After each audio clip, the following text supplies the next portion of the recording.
Assalamualaikum warahmatullahi wabarakatuh. Selamat malam Bapak Sujana dan teman-teman semuanya. Pertama-tama, mari kita panjatkan puji dan syukur kehadirat Allah Subhanahu wa Ta'ala karena berkatnya kami bisa diberikan kesempatan lagi untuk berkumpul di mata kuliah malam hari ini dalam mata kuliah statistika dengan dosen pengampu Bapak Sujana. Sebelumnya, perkenalkan nama saya Safira Amalia Putri, selaku moderator dari kelompok 5 yang akan memaparkan materi mengenai penyajian data dalam distribusi frekuensi dan grafik distribusi frekuensi. Sebelumnya dalam kelompok 5 ini beranggotakan rekan saya Sata Puspitasari, Salwa Fadila, dan saya sendiri Safira Amalia Putri. Langsung saja untuk mempersingkat waktu, untuk materi pertama akan disampaikan oleh rekan saya Satna. Silahkan Satna.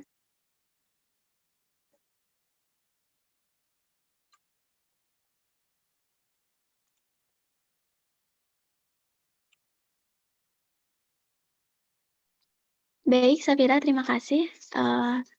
Saya di sini akan menjelaskan mengenai distribusi frekuensi. Slide selanjutnya.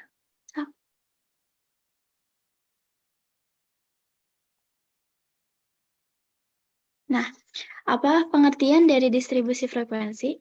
Distribusi frekuensi ini adalah pengelompokan data ke dalam beberapa kategori yang menunjukkan banyaknya data dalam setiap kategori.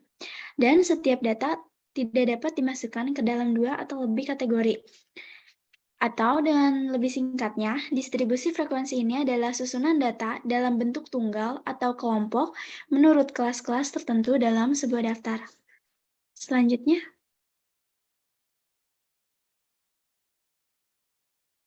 adapun tujuan distribusi frekuensi, yaitu yang pertama, dapat memudahkan kita dalam penyajian data, mudah dipahami juga dan dibaca sebagai bahan informasi. Lalu yang kedua, memudahkan dalam menganalisa atau menghitung suatu data dan membuat tabel ataupun grafik. Selanjutnya, lalu ada bagian-bagian dalam distribusi frekuensi. Yang pertama ada kelas. Kelas adalah kelompok nilai data atau variabel dari suatu data acak. Lalu yang kedua ada interval kelas. Interval kelas adalah lebar dari sebuah kelas dan dihitung dari perbedaan antara kedua tepi kelasnya. Atau interval kelas merupakan kelompok nilai data yang ditulis dalam bentuk interval. Contohnya pada tabel di samping, yaitu ada 40 sampai 49, itu pada interval kelas pertama, 50 sampai 59, interval kelas kedua, 60 sampai 69, interval kelas ketiga, dan seterusnya. Lalu yang ketiga ada batas kelas. Batas kelas adalah nilai batas tiap kelas dalam sebuah distribusi frekuensi dan dipergunakan sebagai pedoman guna memasukkan angka-angka hasil observasi ke dalam kelas-kelas yang sesuai. Batas kelas ini dibagi menjadi 2. Yang pertama ada batas bawah. Batas bawah merupakan batas ujung bawah pada suatu kelas. Contohnya pada tabel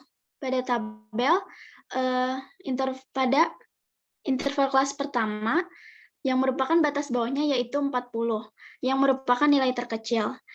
Lalu ada batas atas. Batas atas merupakan batas ujung atas pada suatu kelas. Pada tabel contohnya 49 merupakan batas paling atas. Selanjutnya ada tepi kelas. Tepi kelas merupakan batas nyata kelas, yaitu batas kelas yang tidak memiliki tempat untuk angka tertentu antara kelas yang satu dengan kelas yang lain. Sama dengan batas kelas, tepi kelas juga dibagi menjadi 2. Yang pertama ada tepi bawah. Tepi bawah ini rumusnya yaitu batas bawah dikurangi 0,5. Contohnya, pada tabel di kelas pertama 40 sampai 49, yang merupakan batas bawahnya kan 40. Jadi dihitungnya 40 dikurangi 0,5. Batas bawahnya yaitu 39,5.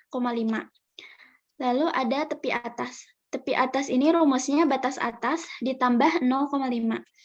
Yang merupakan batas atas pada kelas pertama contohnya 49. ditambah 0,5. Jadi tepi atasnya yaitu 49,5. Selanjutnya ada lebar atau panjang kelas. Lebar atau panjang kelas adalah jarak antara tepi atau kelas, atas kelas, dan tepi bawah kelas. Panjang kelas ini rumusnya tepi atas dikurangi tepi bawah. Contohnya tadi kan tepi atasnya pada kelas pertama 49,5, lalu tepi bawahnya 39,5. Jadi panjang kelasnya 49,5 dikurangi 39,5 hasilnya 10. Lalu yang terakhir ada titik tengah. Titik tengah adalah rata-rata dari kedua batas kelasnya atau kelas limitnya. Titik tengah ini cara menghitungnya yaitu setengah batas atas ditambah batas bawah. Contohnya pada kelas pertama. Setengah 40 ditambah 49. Jadi titik tengahnya yaitu 44,5. Nah, itulah beberapa bagian pada tabel distribusi frekuensi yang perlu kita ketahui. Sekian yang dapat saya jelaskan, selanjutnya akan dijelaskan oleh teman saya, Safira Amalia. Oke, terima kasih Satna. Selanjutnya ada macam-macam distribusi frekuensi. Nah, dalam distribusi frekuensi ini ada yang namanya distribusi frekuensi numerikal atau numerical frequency distribution. Nah, ini adalah contoh soal bagaimana untuk mencari tabel nilai dan frekuensi dari distribusi frekuensi numerikal ini.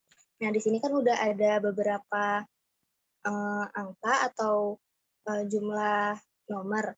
Nah, untuk mencari nilai dan frekuensi itu, hal yang pertama harus dilakukan adalah mencari banyak kelas dengan rumusnya yaitu K sama dengan 1 ditambah 3,3 log pangkat N.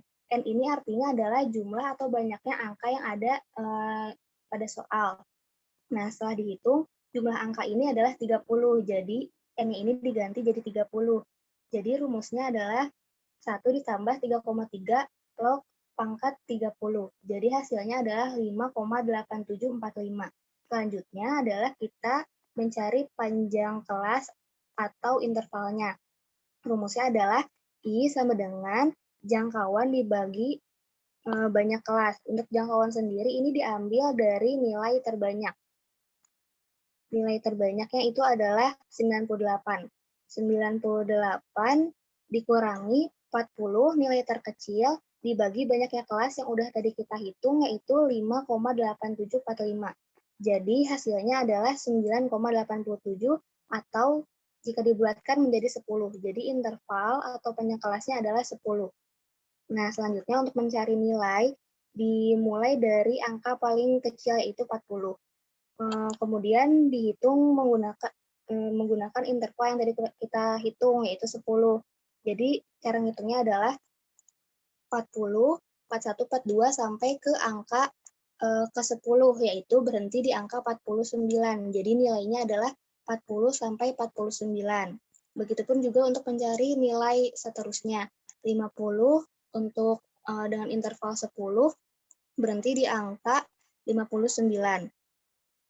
Nah, selanjutnya untuk mencari frekuensi adalah nilai 40 ini untuk mencapai ke 49 itu jaraknya berapa? Langsung aja kita hitung dari 40 ke 49 yaitu 1, 2, 3, 4. Jadi frekuensinya adalah 4. Dilanjut lagi dengan angka setelahnya yaitu 50 ke 59 yaitu 1, 2, 3, 4, 5, 6. Jadi frekuensinya adalah 6. Begitupun juga seterusnya cara menghitungnya sama, kemudian dijumlahkan untuk jumlah frekuensinya adalah 30. Nah, selanjutnya ada yang namanya untuk distribusi numerikal itu dibagi menjadi dua juga, teman-teman. Ada yang distribusi frekuensi relatif, ada distribusi frekuensi kumulatif. Nah, untuk distribusi frekuensi relatif ini, angka-angka frekuensinya tidak dinyatakan dalam angka-angka absolut, tetapi angka-angka relatif atau persentase. Nah, untuk distribusi frekuensi kumulatif sendiri, itu terdiri dari dua jenis lagi, yaitu distribusi frekuensi kurang dari dan distribusi frekuensi atau lebih. Nah, untuk slide selanjutnya ini ada mengenai grafik distribusi frekuensi. yaitu salah satunya adalah histogram.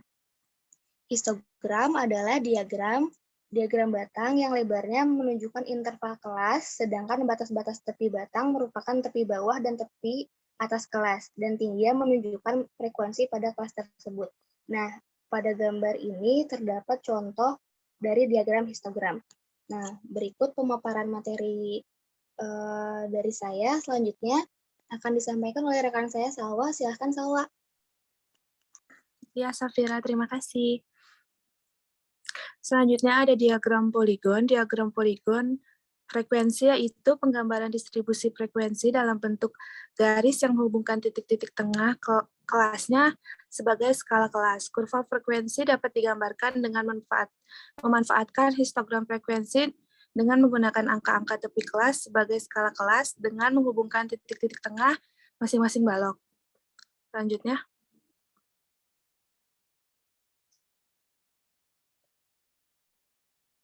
Selanjutnya ada diagram kurva Ogilvy. Kurva Ogilvy merupakan diagram garis yang menunjukkan kombinasi antara interval kelas dengan frekuensi kumulatif.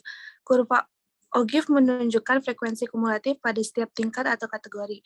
Sumbu horizontal pada kurva Ogilvy merupakan tepi interval kelas dan sumbu vertikal merupakan frekuensi kumulatif. Kurva Ogilvy memudahkan kita untuk melihat frekuensi kumulatif baik dalam bentuk nilai absolut maupun nilai relatif pada tingkat atau interval tertentu. Selanjutnya. Jadi kesimpulannya, distribusi frekuensi mengandung pengertian suatu keadaan yang menggambarkan bagaimana frekuensi dan gejala sesuatu variabel yang dilambangkan dengan angka itu. Tersalur, terbagi atau terpancar atau dapat disebut dengan pengelompokan data ke dalam beberapa kategori yang menunjukkan banyaknya data dalam tiap kategori. Adapun alat penyajian data statistik bisa berupa tabel yang disebut sebagai tabel distribusi frekuensi. Data yang sudah dikelompokkan dalam bentuk tabel distribusi frekuensi dapat disajikan dalam bentuk grafik supaya menjadi lebih menarik dan informatif. Grafik pun memiliki berbagai macam jenis dalam penyajiannya.